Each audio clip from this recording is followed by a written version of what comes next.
EV, obrigado por você ter aceitado o nosso convite, assim, pô, tenho muita pergunta para você.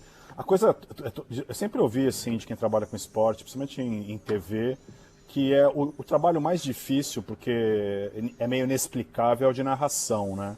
Quando você, uma coisa é você querer ser narrador, outra coisa é você se tornar narrador, porque os outros olham para você e vê ali um talento, né? Quando que você percebeu que as pessoas estavam te olhando e falando, putz, esse cara, acho que vai dar para esse trabalho aqui, cara. Então, Zé, eu, quando era criança, sempre fui muito ruim jogando bola. Eu sempre era o último escolhido, sempre. Mais perna de pau de todos. Só que eu não ia embora, eu ficava lá narrando os jogos dos meus amigos. Aham. Então, assim, isso é uma coisa que tá no meu sangue, desde criança. E eu era convicto desde os 10 anos de idade que eu ia ser narrador. Eu nunca tive dúvida. E aí, nesse curso que eu mencionei, que eu fiz quando eu estava no segundo grau, o pessoal a gente fez uma transmissão piloto. A gente montou grupinhos lá, dividiu equipes e tal, e foi narrar um torneio de futsal colegial. Eu narrei em ritmo de rádio, né? Quando eu terminei, o Flávio me chamou e falou assim, ó, eu vou te dar a fita, guarda essa fita com você, porque isso aqui pode ser a sua porta de entrada em algum lugar, porque você foi muito bem. Enfim, o Flávio já identificou algum talento ali naquela... Mas mesmo que ele não tivesse identificado, modéstia à parte, eu não tinha dúvida. Eu não tinha dúvida. Porque eu ouvia os outros e via os outros quando eu era criança e involuntariamente aquilo era um laboratório para mim, mas eu olhava, ouvia e falava, não, eu sei fazer isso. Eu tenho certeza que eu sei fazer isso. E aí eu fui buscar oportunidades, porque não é hoje, não é como hoje. Hoje é mais fácil, porque se eu quiser aqui, eu pego esse celular, eu monto uma live aqui na minha cozinha, como eu estou aqui agora, boto uma televisão aqui na minha frente, eu saio narrando alguma coisa, né? Nos anos 80 isso não existia, você dependia dos veículos tradicionais para ter uma oportunidade. E aí eu fui, quando eu estava já na Jovem Pan, paralelamente, em 98, quando eu tinha 19 para 20, eu comecei numa rádio comunitária de São Bernardo, narrando jogos locais lá.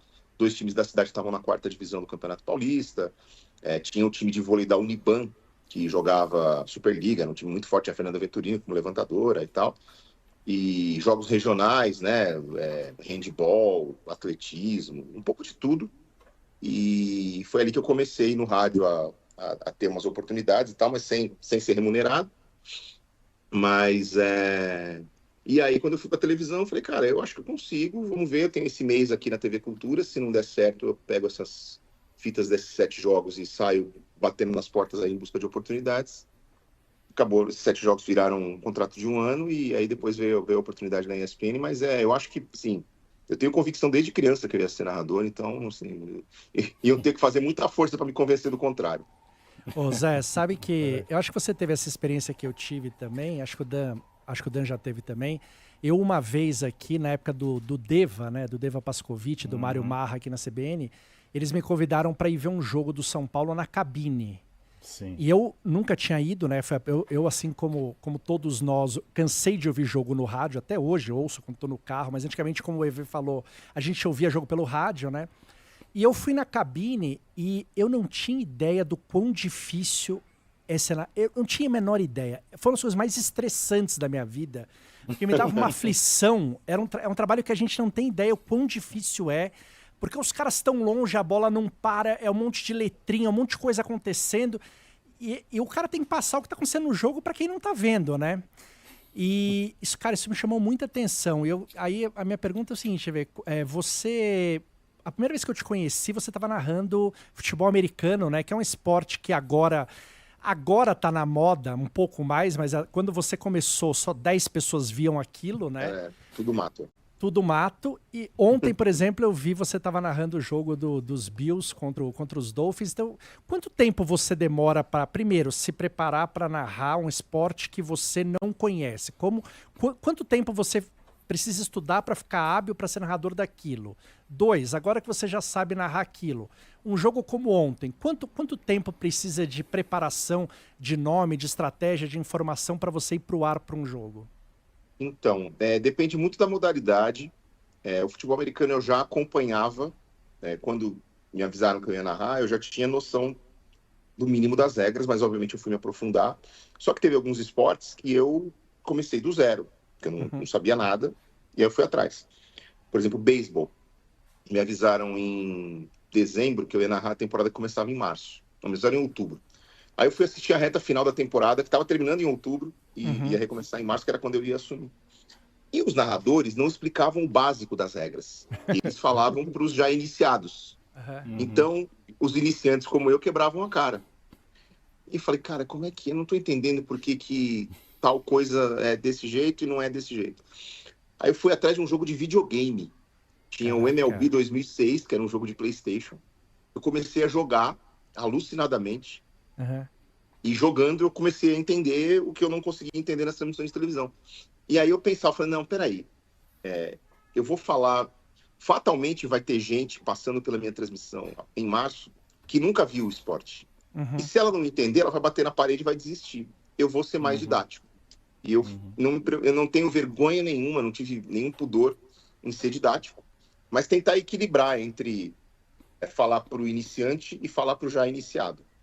E aí conto muito com o comentarista para isso também.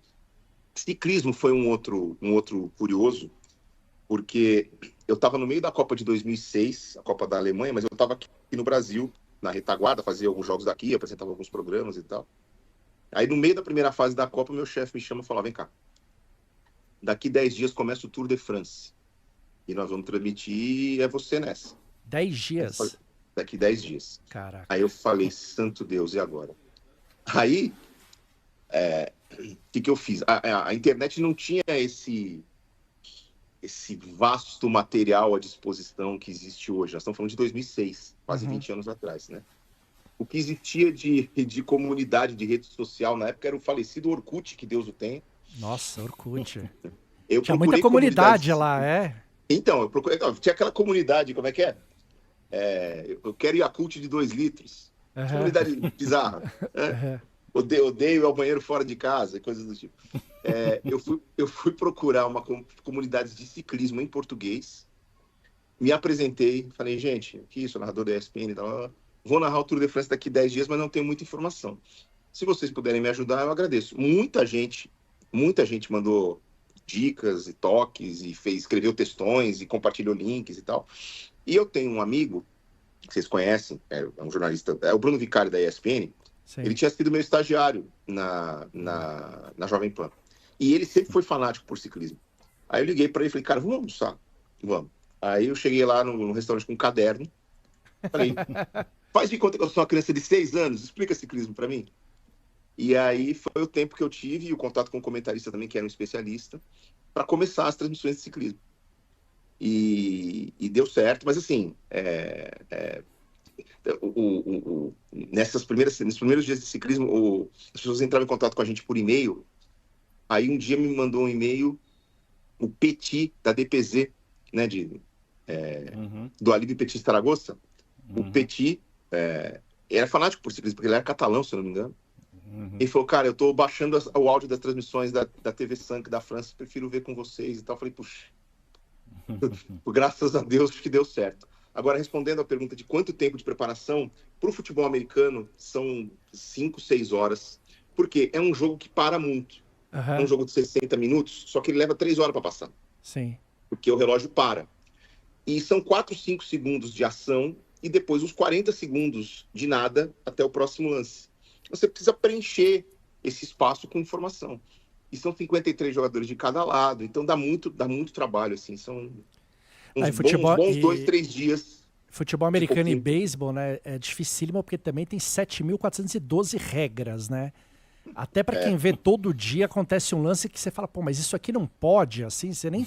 Tem coisa que às vezes nem o cara sabe que não pode e tá lá na regra 4.414, né? Eu fiquei 5 anos sem fazer futebol americano, né, da minha saída da ESPN até esse contrato agora com o Grupo Globo, e eu tive que me atualizar de regra, porque algumas coisas mudaram nesses últimos 5 anos.